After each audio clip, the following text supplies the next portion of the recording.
E aí, gente, eu sou Luísa Brandão e no vídeo de hoje eu vou falar sobre um tema bastante sensível, que é o abuso e a violência nas relações entre pessoas LGBTQIA+, a partir do livro Na Casa dos Sonhos, de Carmen Maria Machado.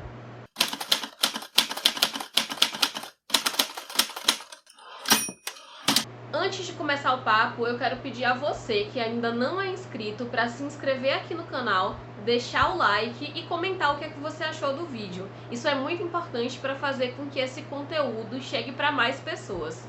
Dito isso, bora lá! Bom, como o debate que vai ser feito aqui vai ser baseado em uma obra literária, nada mais justo que eu comece esse vídeo apresentando o livro para vocês. Eu quero lembrar também que todas as referências teóricas e literárias sempre vão estar na descrição do vídeo para que vocês possam aprofundar ainda mais a discussão. Na Casa dos Sonhos foi escrito por Carmen Maria Machado, que é uma escritora estadunidense de descendência cubana, e foi publicado em 2019. Aqui no Brasil saiu essa edição aqui pela Companhia das Letras, com a tradução de Ana Guadalupe. A Companhia das Letras bem que podia estar patrocinando esse vídeo, né? Ele é um livro de memórias sobre um relacionamento abusivo que ela viveu com uma outra mulher. E nesse livro ela vai narrar desde o início, em que tudo eram flores e parecia lindo e maravilhoso, até o início de uma escalada de violência e o término dessa relação. É uma obra que tem uma pegada bem experimental. Ela vai misturar várias técnicas de composição através da construção de capítulos curtos que vão misturar memórias a uma escrita mais ensaística, debatendo textos teóricos que dialogam com a experiência que ela viveu, além de fazer referências a outras obras de arte, seja do cinema, da música, da pintura, enfim. Intertextualidade é o que não falta em Na Casa dos Sonhos. É o tipo de livro que você lê e sai com 1 milhão de referências para pesquisar depois. Além disso, Carmen constrói uma narrativa não linear em que ela vai misturar a linha do tempo da vida dela, junto com essas outras referências. Mas ela vai misturar as experiências da adolescência com o que ela viveu com a mulher da Casa dos Sonhos, até a vida adulta, o momento em que ela estava escrevendo o livro propriamente dito. Enfim, você não vai encontrar uma ordem cronológica dos acontecimentos. Um outro ponto bem interessante é que ela não constrói uma narrativa em primeira ou terceira pessoa. Isso vai mudando de acordo com o que ela pretende com aquele capítulo.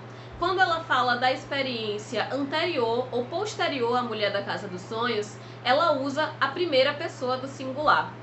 Quando ela vai travar debates mais teóricos, ela usa uma linguagem impessoal.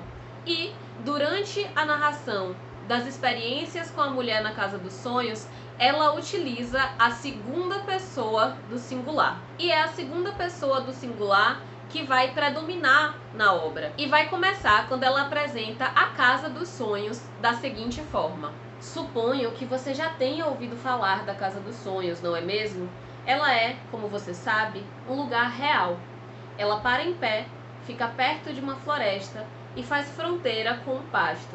Ela descreve a Casa dos Sonhos como um cenário muito familiar para uma boa parte das pessoas que vão ler esse livro, independente delas viverem ou não nos Estados Unidos, que é onde a obra se passa na maior parte do tempo.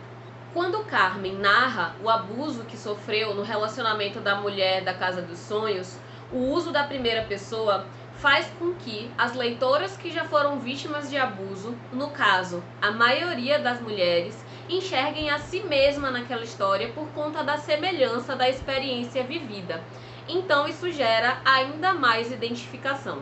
Eu confesso que não costumo gostar muito das coisas de literatura contemporânea que eu leio, porque eu acho que existe um subjetivismo exagerado que gera umas obras assim um pouco sem pé nem cabeça, mas eu acredito que Carmen ela consegue, mesmo usando essas técnicas diferentes, fazendo uma obra bem experimental, construindo um livro de memórias, eu acho que ela consegue amarrar bem as pontas, criar uma narrativa bem coesa e eu recomendo bastante esse livro. Justamente por eu estar recomendando esse livro, tem um último aspecto da obra que eu não posso deixar de mencionar, que é uma visão acrítica que a autora apresenta com relação à política externa dos Estados Unidos sob o governo de Obama. Ela enxerga Obama como um salvador da pátria que vai emancipar todos os grupos oprimidos e apresenta uma visão bem romantizada mesmo do momento em que ele é eleito. E ela ignora, por exemplo, que ele deu continuidade à política imperialista estadunidense e só sob o seu governo os Estados Unidos lançou mais de 26 mil bombas em 7 países diferentes. Então esse é um ponto que eu realmente não posso deixar de pontuar para dar prosseguimento à discussão. Então, para fazer essa discussão sobre abuso e violência nos relacionamentos sáficos, que é como se chamam as relações entre mulheres quando elas não necessariamente são lésbicas, eu vou trazer 2 pontos centrais para o debate. Sobre o silêncio que encobre a existência do abuso nesse tipo de relação, não só entre mulheres, mas entre pessoas LGBTQIA+, em geral, e também sobre a escalada de violência que tende a acontecer nas relações abusivas. E aí a gente vai ver aspectos que são gerais, que pode acontecer também nas relações cis heterossexuais, por exemplo, como algumas especificidades. Para isso eu vou trazer também alguns trechos do livro, porém menos do que eu gostaria, porque senão esse vídeo iria ficar muito gigante. Carmen Maria Machado já começa o livro falando sobre a violência do arquivo, ou silêncio do arquivo, que é um conceito usado por Saidiya Hartman no ensaio Venus in Two Acts. Ele é bem inspirado pelas discussões de Derrida sobre o arquivo. No ensaio, Hartman usa o conceito para pensar a ausência de relatos sobre o período da escravidão nos Estados Unidos. Ela considera que a decisão sobre o que entra e o que não entra no arquivo consiste em um ato político e que vai estar determinado pelo contexto social, histórico e político em que a arquivista está inserida. Esse chamado silêncio do arquivo também vai afetar outros segmentos marginalizados da população, dificultando então que a gente consiga compreender como as opressões que nós sofremos se constituem historicamente. E isso é muito ruim no sentido de que dificulta a compreensão da realidade e dificulta também, por consequência, que a gente possa traçar caminhos possíveis para uma emancipação. A população LGBTQIA+, e as lésbicas e mulheres que se relacionam com mulheres de uma forma ainda mais acentuada enfrentam essa ausência de documentos que informam sobre o passado. E isso só comprova como a heterossexualidade e a cisgeneridade são, ao longo do tempo, impostas enquanto únicas orientações sexuais e expressões de gênero aceitas. Além da ausência de relatos e de documentos que falem sobre a violência nos relacionamentos entre pessoas LGBT+, também existem outros elementos que colaboram para que este fato fique por debaixo dos panos. O primeiro ponto que eu quero tocar aqui é com relação ao caráter privado que as relações afetivas possuem. Isso acontece porque elas são parametrizadas pela família. E eu estou falando da família aqui como uma instituição social. A família hoje se apresenta como se ela sempre tivesse sido assim. Esse lugar da unidade familiar, das relações de afeto, mas isso só veio acontecer, a família só veio a assumir esse papel muito recentemente na história. Assim como as outras instituições sociais, a família ela vem se transformando historicamente. Então ela nem sempre foi assim. No seu surgimento, e não tem obra mais clássica e atual sobre isso do que o velho Engels com A Origem da Família, da Propriedade Privada e do Estado, a família surge como uma unidade produtiva. Ela está associada ao trabalho pela sobrevivência e também à transmissão da propriedade masculina. Tanto é que a supervalorização da virgindade, a monogamia imposta somente à mulher. Tudo isso não tem a ver com amor, exatamente, ou com valores morais. Isso tem mais a ver com garantir uma herança patrilinear do que qualquer outra coisa. Lá no texto Família, Emoção e Ideologia, Roberto Tosoni vai falar muito bem sobre isso. E ele diz o seguinte: a família não era o espaço privado ou privilegiado e os laços emocionais se estendiam para fora dela. Até o surgimento da família burguesa, que hoje se apresenta como universal e atemporal, era muito comum, por exemplo, que as crianças elas fossem criadas na coletividade. Isso até no caso das famílias proletárias até meados do século XIX. A criançada ficava solta pela rua, mas isso é papo para um outro momento. Nesse sentido, quando a família se torna essa entidade de caráter privado, o que acontece no ambiente familiar doméstico fica no ambiente familiar doméstico. Por isso, e também para manter a sacralidade dessa instituição, casos de abuso infantil, de violência doméstica e coisas do tipo ficam da porta para dentro. Sobre isso, além de Tosoni, eu recomendo muito a leitura do Gênero, Patriarcado e Violência, de Saffioti. E eu acho que eu não preciso nem falar que a família burguesa, ela pressupõe a heterossexualidade, né? Mesmo assim, justamente por esse modelo de relação e essa heteronormatividade que é imposta, pessoas LGBTQIA+, acabam assimilando esse modelo em suas próprias relações. Isso é algo de que Carmen vai falar bastante ao longo do livro. Um ponto muito particular da violência e do abuso nas relações dentro da comunidade queer, e que vai ser um ponto bem relevante dentro da obra, é a necessidade de, na própria comunidade, ocultar esses acontecimentos. Primeiro, a gente precisa entender que as nossas vidas já são atravessadas pela violência. No Brasil nem se fala, já que esse é o país em que mais se mata pessoas LGBTs no mundo.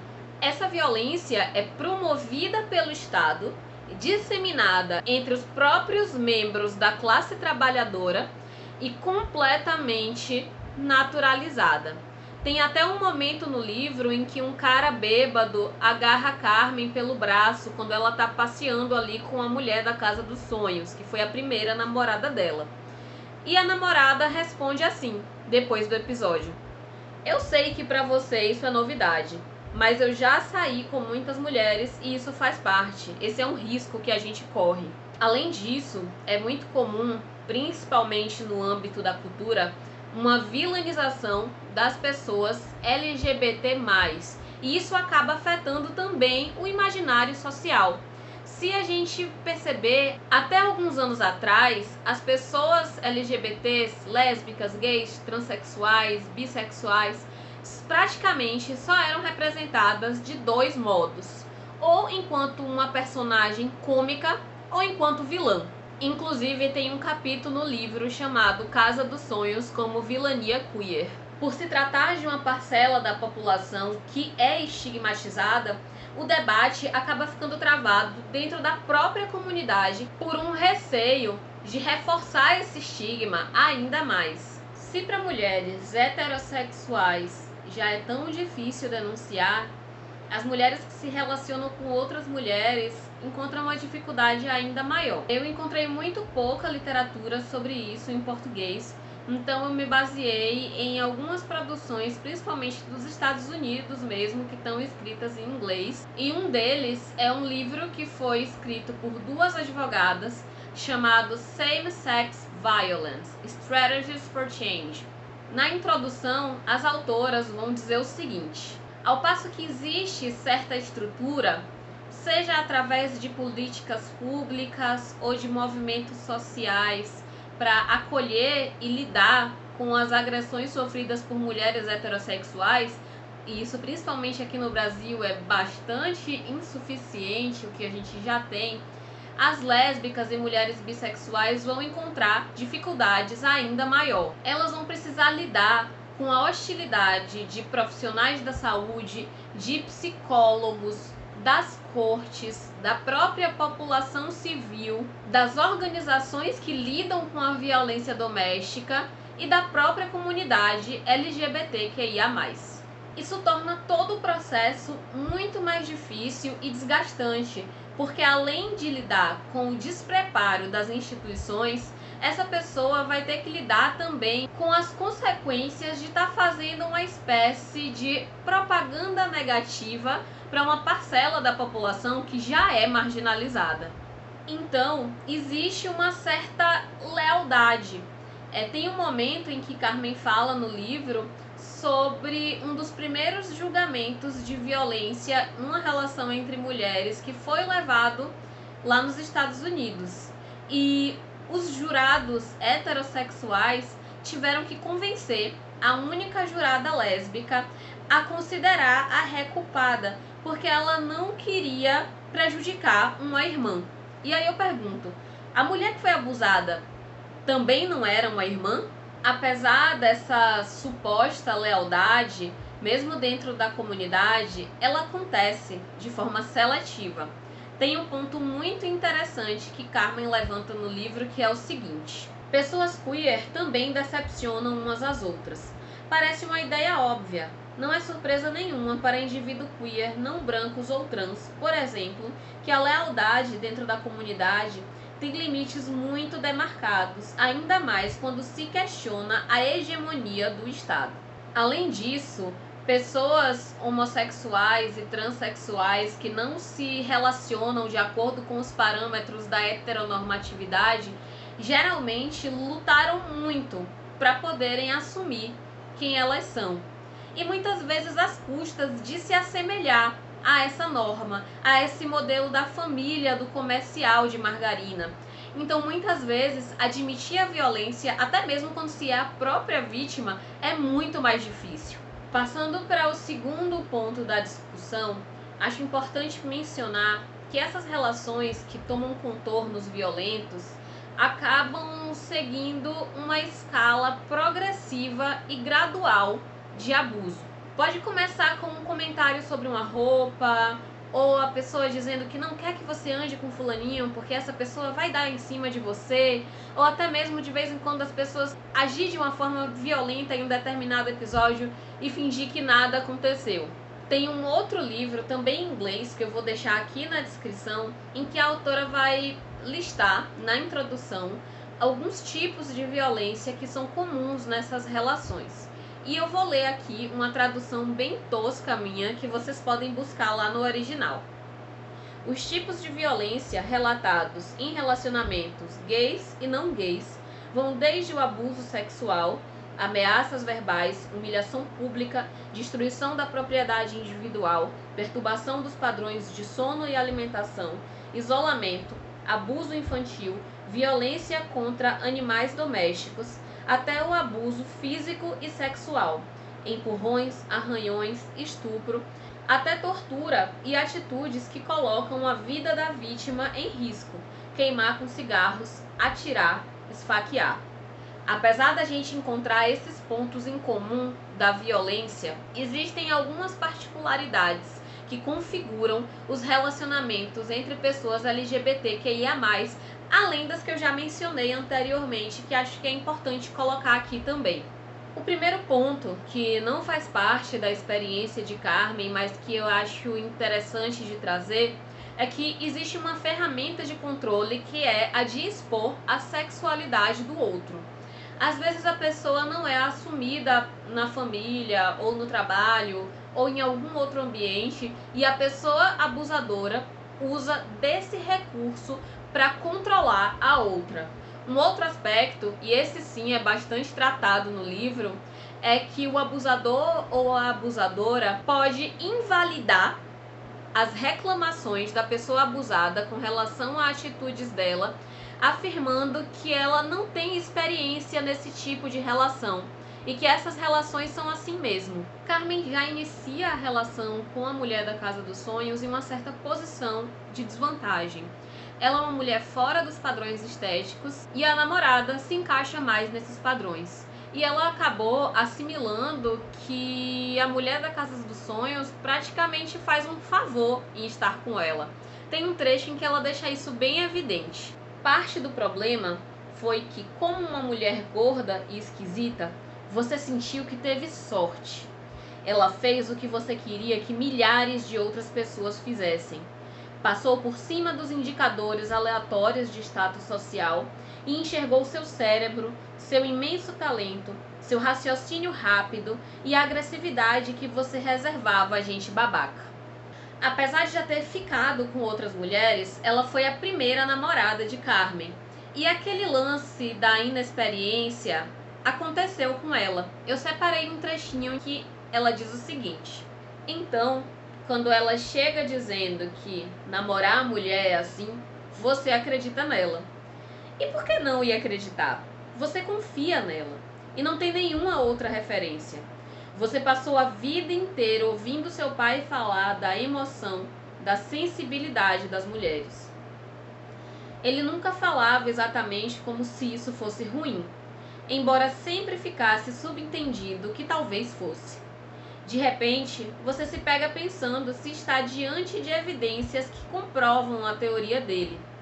Tantos anos dizendo ao seu pai que ele estava falando merda, que precisava descolonizar a cabeça e parar com o essencialismo de gênero, e olhe você aqui, aprendendo que relações lésbicas são de certa forma diferentes, mais intensas e mais bonitas, mas também mais dolorosas e mais inconstantes, porque as mulheres também são tudo isso.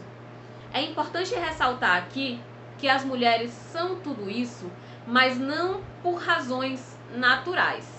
Nós somos ensinadas desde a mais tenra infância a sermos assim, para que a gente possa assumir o papel da reprodução social que nos foi designado na ordem capitalista. Isso é papo para um outro vídeo. Apesar das dificuldades, Carmen conseguiu romper com um ciclo de abuso.